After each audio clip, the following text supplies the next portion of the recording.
안녕하세요. 경희서당의 강경입니다. 오늘 지능의 교재 3급 교재 사과인데요. 역사, 지리, 한자, 20자 한번 또 배우시겠습니다. 오늘 두 번째 시간입니다. 구독, 좋아요 한번 눌러주시고요. 시작할게요. 역사, 지리 파트의 한자 오늘 한번 마지막 두 번에 나눠서 하니까 한번 보십시오. 오늘 배우실 한자는 관청부, 질부, 마틀사, 제사사, 가둘수, 불일력, 끌련, 욕될욕, 휘장장, 미적, 길삼적, 점칠점, 건널제, 조상할조, 기둥주, 두루주, 늘어놓을진, 보배진, 진압할진, 진칠진 이렇게 한자 배우시겠습니다. 시작할게요. 자, 관청부라고 하는 건 우리가 흔히 정부나 사법부 할 때 쓰는 자인데요. 자, 보십시오.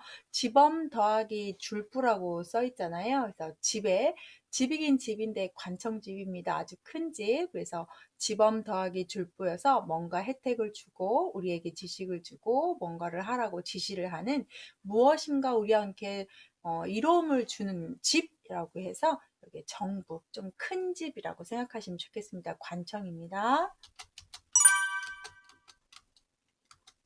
자, 질부, 패할부인데 보통 질부라고 하면 짐을 지다가 된다거나 싸움에 지다가 돼요. 그래서 정확히 패할부라고 하는데 사람인에다가 조개패를 썼기 때문에 사람이 재물에 관련되어서 뭔가 잘 되지 않은 재물에 손실이 있다거나 재물로 뭐 8배라든지 12배를 물어줘야 된다거나 이럴 때 쓰는 망했다 뭐 이런 표현처럼 졌다 재물의 손상을 내가 줘야 된다라고 해서 부담스럽다, 승부를 가리다 이럴 때 쓸 수 있는 한자입니다.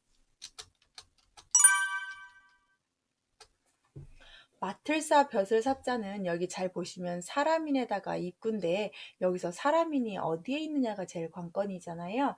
제가 좀 써보게 되면 여기에 이만큼이 지금 사람을 뜻하는데요.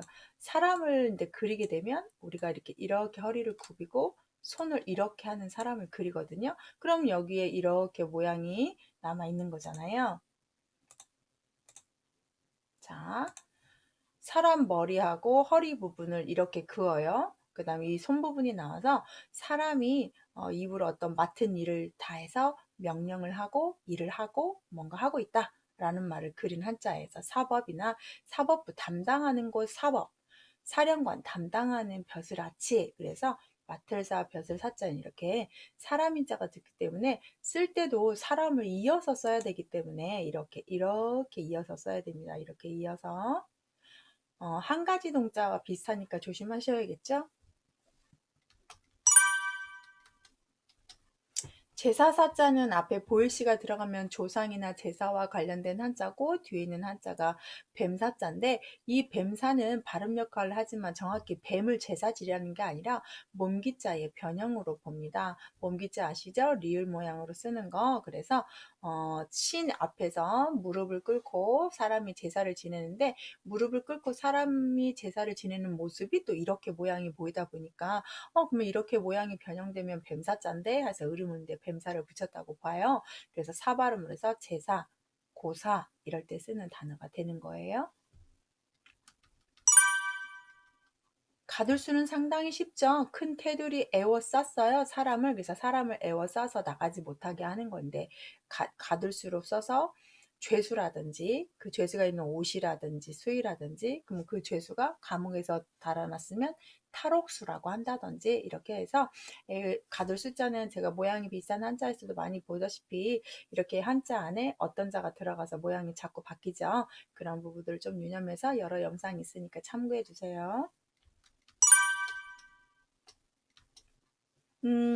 불일력자를 보시면 앞에 있는 한자가 자축거를 척자인데 두인변으로 많이 아실 거예요. 두인변이 아니라 단일 행자의 한쪽 부분이에요. 그래서 걸어가는데 발이 두 쪽이 있어야 잘 걷죠. 한쪽 다리가 우리가 다치기만 하고 목발을 집어도 잘 못 걷잖아요. 그래서 걸어가긴 걸어가되 아직 빨리 가지 못하는 걸음을 상징하는 부수예요. 그 옆에다가 창수라고 있는 한자를 써서 창수라는 말은 몽둥이라는 뜻이거든요. 근데 도구로 생각하시면 좋겠습니다. 그래서 도구를 들고 일을 하다인데 일을 하다 누가 부렸다. 나에게 맞춰진 일이다. 그래서 여기 불일역자를 보면 역할 이럴 때 쓰는 한자가 되겠습니다.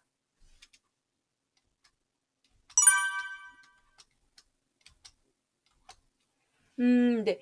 그 끌련, 느를련자를 보시면 길게 걸을 인과 그칠지가 결합한 한자인데 정확히 그칠지는 아니에요. 그칠지 이렇게 쓴 다음에 여기를 한 번에 쓰는데 그칠지의 변형으로 됐죠. 그래서 그칠지로 보는데요. 길게 걸을이라고 우리가 유념해서 봐야 되는 한자가 책받침이라는 한자예요. 흔히 우리가 시험시험 갈착이라고 하는 한자 있죠. 예를 들어서 여기다 점을 찍고 하나, 둘, 셋 이렇게 하는 건 책받침이 되고 이거 책받침이 되고 점이 없어지면 길게 걸으니에서 책받침보다 밋밋하다 해서 민책받침이라고 부르는 부수인데요. 차이가 있습니다. 둘 다 공통점은 움직이는 것이지만 길게 걸어들이는 좀 천천히, 책받침은 좀 빨리. 그래서 천천히 멈춰 쓰진 듯 아닌 듯 하면서 움직이는 거예요. 그쳐서 그 자리에 있는 듯 하는데도 움직여서 뭔가 해는 행위여서 질질 끌다라는 뜻입니다. 멈춘 건 아닌데 움직여요. 그래서 끌다, 느려서 하다라고 해서 늘려가다, 연장전이라든지 기간을 느리다, 연기라고 한다든지 이럴 때 쓰는 단어가 되겠습니다. 욕대일욕자는 위에 있는 별진자가 별이라는 표현을 좋다, 아주 좀 사람들이 우러러 보는 것이다 라고 생각을 하시고 아래 마디촌자는 손가락질하는 손으로 보시면 좋겠습니다. 그래서 좋아 보이고 자기보다 잘나 보이는 것에 나쁜 마음을 품고 질투하면서 손가락질하면서 이렇게 욕을 한다고 합니다. 우리가 욕욕이라고도 하고 욕할욕이라고도 하고 욕대일욕이라고 해서 욕이라는데요. 여기 보시면 욕설이나 치욕적이다 해서 좋지 못한 단어들로 많이 쓰죠. 우리가 욕설 같은 거 하는 사람들 좀 특징을 보면 습관적으로 하는 경향이 많고 그 욕이 얼마나 어떤 뜻인지도 모르고 하는 경우도 좀 많은 것 같아요.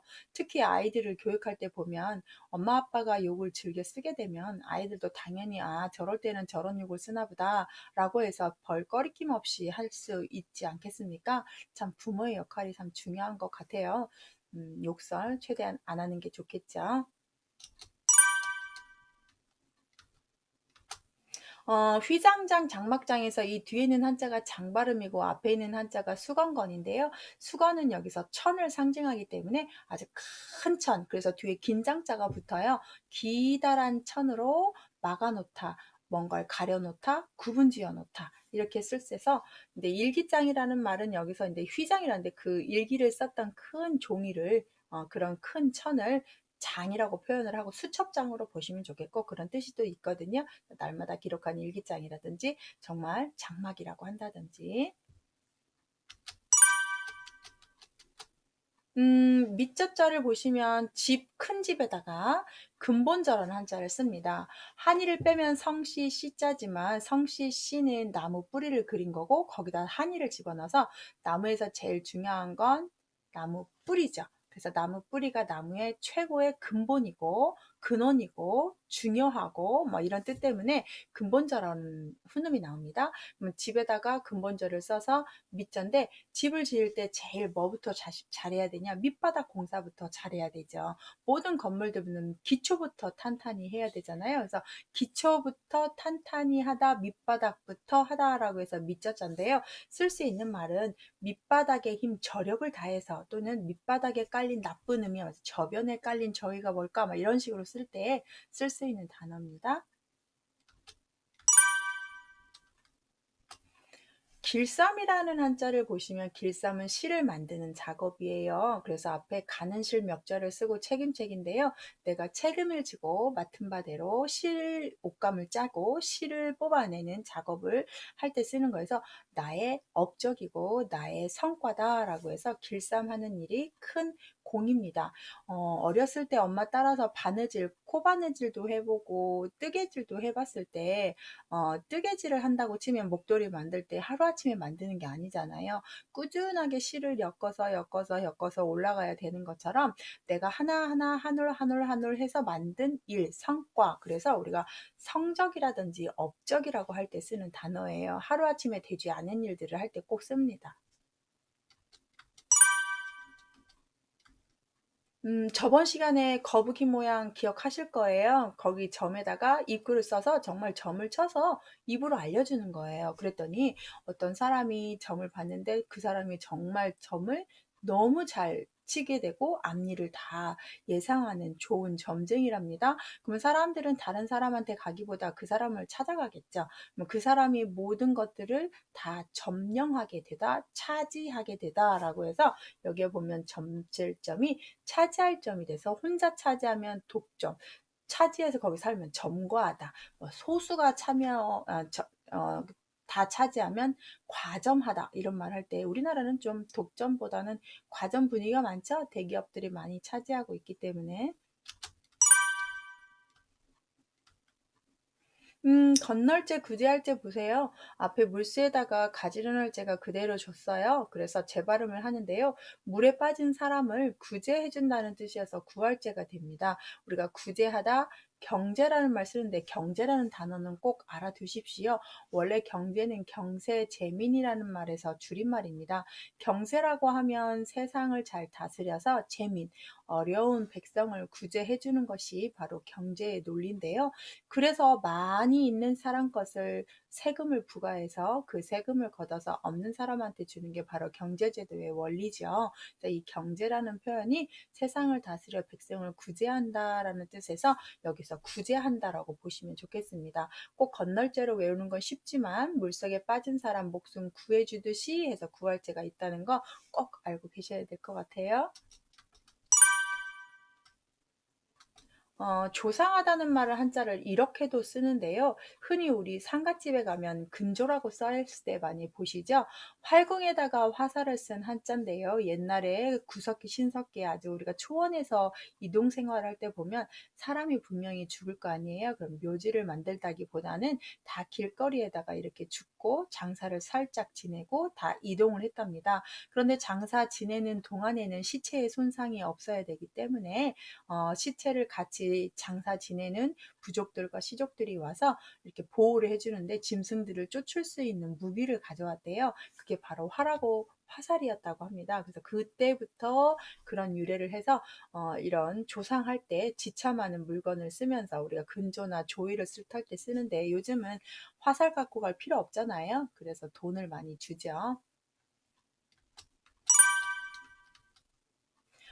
기둥줄을 보시면 나무목에다가 주인줄을 써서 나무를 받들고 있는 아주 기둥이 튼튼하고 밑바닥 공사가 잘 되면 정말 집을 다 튼튼하게 하는 것처럼 사람도 그 사람이 태어난 년, 월, 일, 시가 잘 알게 돼서 그것을 잘 풀이하면 그 사람의 인생을 내다볼 수 있다는 게 바로 우리가 주역, 사주풀이 이런 말 하잖아요. 그래서 사주팔자 할 때 주자고요. 기둥이 된다는 말을 해서 지주라고 합니다. 여기도 제가 또 오타 냈네. 이게 잘 해놓을게요.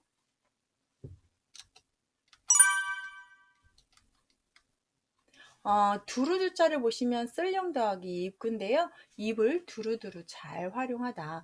나쁘게 활용하지 않고 입을 두루두루 쓰다라고 해서 두루주자인데요.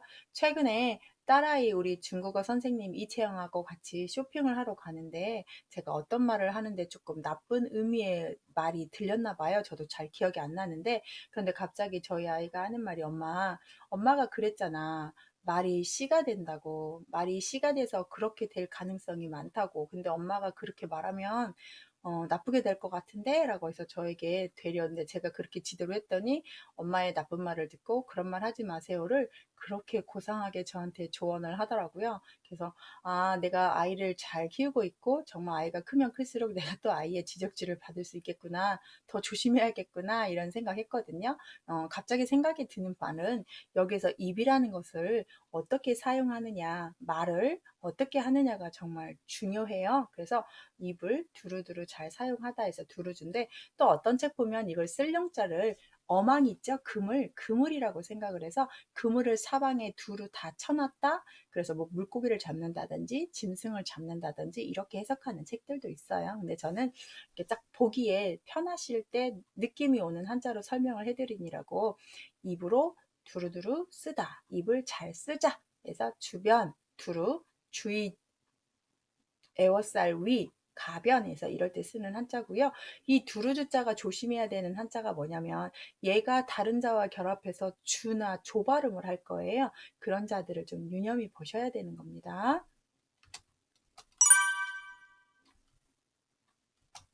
늘어놓을 진, 베풀 진을 보시면 앞에 이런 모양이 오면 언덕부고요. 뒤에 동쪽 쪽이니까 동쪽에다가 늘어놓다 이런 한자를 잘 구분하시는데, 동쪽이라고 하면 태양이 뜨는 곳이잖아요. 그래서 태양이 뜨는 곳에 뭔가를 쭉 늘어놓고 펼쳐놓는다 해서 진열하다, 진술하다 이런 말 쓰는데요. 여기와 아주 다음 시간에 배울 한자인데 상당히 조심해야 되는 한자가 있습니다. 보시면 근데 사과를 세 번으로 나눠서 할 때 세 번째 시간에 나올 건데요. 만약에 앞에를 똑같이 쓰고 뒤에를 수레차로 쓴다고 하면 이건 무슨 자냐라고 이제 완전히 비슷하잖아요. 그래서 구분을 좀 하셔야 되는데, 얘는 늘어놓을 진이라면 얘는 진칠진이라는 한자입니다. 진칠진. 그래서 이 진칠진과 늘어놓을 진을 구분하시는데, 먼저 구분을 드리면 방금 말했듯이 동쪽에 늘어놓다고 그건 수레 차자잖아요. 전차를 배치해서 전쟁 준비하다, 진을 치다 이렇게 외우셔야 될 것 같습니다. 그래서 꼭 구분을 하셔야 되는 한자 유념하십시오. 자, 그 다음 보배진자. 앞에 이렇게 임금왕이 오는 건 다 구슬옥자고요. 뒷부분은 순 많은 머리털 진자입니다. 그래서 머리카락 3개가 있죠. 꼭 머리카락 3개는 아니고 머리카락을 상징하는 한자인데, 이렇게 아주 아름다운 머릿결을 표현하는 한자에서 보배롭다, 값지다. 지금은 머리카락을 우리가 좀 헤어스타일 할 때 뭐 염색도 하고 자르기도 하고 묶기도 하고 여러 가지 하지만, 옛날에는 부모님한테 받았던 것을 그대로 사용하고 죽을 때 그대로 가져가야 되는 게 유교의 성리학의 효였기 때문에 머리를 계속 기르고 혹여라도 자르는 경우가 있으면 그 자른 머리카락은 상자에 담아다가 내 죽을 때 묘지 무덤에 묻힐 때 같이 가져갔다고 하잖아요. 그 귀중한 머리카락이라는 뜻이고요. 그래서 보배진이라는 말을 쓰는데, 또 옛날에 뭐 소설이나 옛날 글 동화책 보면 머리카락 잘라서 머리 팔아서 뭐 했다 이렇게 하잖아요. 그래서 이 머리카락 상징한 한자인데, 지금은 뭐 가발도 잘 만들고 있고요. 옛날에는 이런 머리카락 자체도 하나의 또 재산이었기 때문에 머리를 싹둑 잘라서 막 반찬하는 반찬 사오는 엄마의 또 그런 모습도 있는 소설들도 있고, 그래서 이 보배 진자가 뒤에 있는 값진 머리카락으로 좀 이해하시면 좋겠고, 산의 진미 진귀 할 때 바다와 산과 바다에서 보배로운 맛이 나는 음식들이고, 진귀하다 그러면 아주 보배스럽다, 귀하다 이렇게 보시면 좋겠죠? 진압할진, 진정할진은 앞에 쇠금이 무기를 상징하고 뒤에 참진자가 발음해주는 한자이기 때문에, 진압하다라는 자체가 이제 뭐 뭔가를 없애다, 누르다라는 뜻이잖아요. 그러다 보니까 불을 누리면 진화가 되고 통증을 누리면 진통제가 되는 거죠. 그래서 무기를 사용해서 진정시킨다고 보시면 좋겠습니다.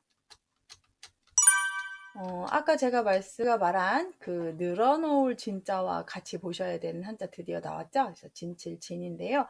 언덕부에다가 수레거를 써서 이 수레를 어떻게 배치하느냐, 이거가 바로 진을 친다인데, 퇴진이다 그러면 그 진을 물러나게 하는 걸 퇴진이라고 하고, 진영이다 그러면 여기서 보면 어떻게 경영을 하느냐, 이 배치를 포수를 앞에 놓을 거냐, 살수를 뒤로 뺄 거냐, 기병을 옆으로 넣을 거냐, 뭐 이런 식으로 해야 되잖아요. 그래서 진을 친다라는 말이 되겠습니다. 다 배우셨는데요. 자, 우리가 두 번째 시간이고 이제 사과는 한 번 더 남았습니다. 관청부자는 큰 집을 좀 외우셔서 우리에게 혜택을 주는 집이라고 했고, 질부는 재물에 관해서 내가 짐을 지게 되고 부담을 느낀다는 뜻이고요. 사람이 이렇게 숙이고 있는 모습에 입으로 자기 맡은 일을 최선을 다하면서 명령을 하고 있는 사람이고요. 제사를 지내는 사람인데 이 제사사자도 오타 났네요. 제가 다시 해놓을게요. 수정해 놓을게요. 자, 그 다음에 가둘 숫자를 보시면 사람을 테두리에다가 이렇게 가뒀다는 뜻이고요. 불인력자는 손에다가 뭔가를 들고 일을 한다는 뜻이고, 끌련자는 그칠지의 변형으로 보신다고 했습니다. 그래서 멈춰서서 질질 끌고 있다는 뜻이고, 잘난 것을 손가락질 한다는 뜻이고, 휘장장자를 보시면 큰 장막이라는 뜻이고, 밑자라는 뜻은 큰 집의 아주 기본적인 밑바닥 공사가 제일 중요하다는 뜻으로 보자고 그랬습니다. 나무 뿌리처럼. 길쌈장은 실을 만드는 업적이었고, 점을 쳐서 입으로 말해주는 행위고요. 물에 빠진 사람 건져두는 것, 건널죄라고 했고, 옛날 초상이 나면 이렇게 조문 올 때 가져오는 화를 그린 거였고요. 나무 중에서도 주인이 될 만한 중심이 되는 기둥이었고요. 말을 두루두루 쓰다 해서 두루주. 그 다음 늘어놓을 진짜는 동쪽에 늘어놓다가 되고, 아주 머리카락이 보물처럼 예쁜 귀한 머리카락이고요. 무기 쇠로 누르다, 진압하다, 진정시키다가 되겠고, 수레를 잘 어떻게 배치하느냐 해서 이 늘어놓을 진과 진칠진 잘 구분하자고 했습니다. 자, 오늘 4급의 두 번째 한자 배우셨습니다. 잘 이해 안 되는 부분은 반복해서 보시고 한번 복습해서 한자 급수 시험에 도움이 되셨으면 좋겠습니다. 시청해 주셔서 감사합니다.